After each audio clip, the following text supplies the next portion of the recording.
I'm Bob Bolden. I'm the head women's basketball coach at Youngstown State University, and I watch Jack Up The Rev. 1, 2, 3, 4. Jack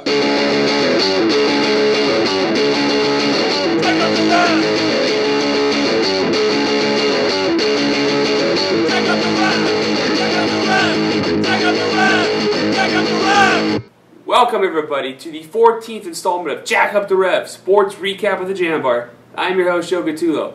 One of the bigger stories thus far this year have been the Youngstown Phantoms hockey team. This is their third year in the United States Hockey League, and for the first 2 years they didn't make playoffs. A couple years ago they were last in their conference, second worst overall in the entire USHL. Last year they just missed it by a tiebreaker, but so far this year they've been really surprising and turning a lot of heads. And they try to continue that on Friday night at the Cavelli Center against Sioux Falls, where it was a tough defensive battle throughout.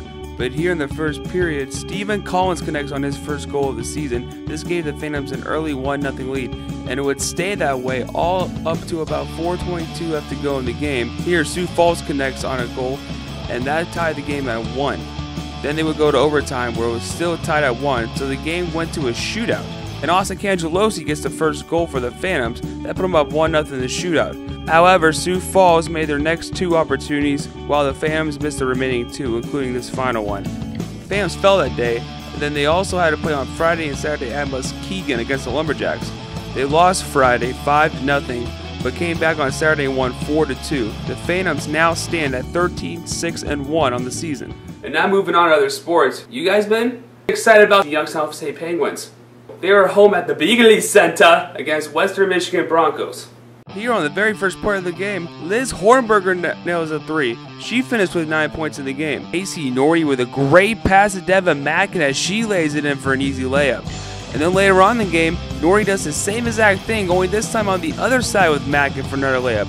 Norrie finished the game with 6 assists to lead the Penguins. As for Horizon League preseason player of the year Brady Brown, she got off to a pretty slow start, but finished strong with 12 points and 14 rebounds, another double-double, as the Youngstown State Penguins went on to defeat the Broncos 80-55 and improved to 4-3 on the season. Men's basketball also played last week, but they were on the road, and they opened up conference play in the Horizon League. On Thursday, they took on Detroit and won 64-61, as Deshaun Brooks led all scorers with 24 points. But in the next game, which would be Saturday, the Penguins faced a tough challenge at Rice State University and lost 63-62. As Davey Nerico caught a pass at the free throw line with 1 second left, he had a good shot opportunity but couldn't follow through. There was one more event happening that wasn't hockey or basketball. It was the Youngstown State track and field team. They opened up, if you want to call it, the inaugural event at the Watson and Trestle training site. And why did you put up a pretty good showing?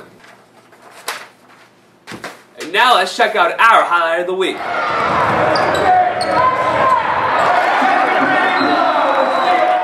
Well, this has been another sports recap of the Jam Bar. I'm your host, Joe Gattulo. And remember, always to jack up the rev.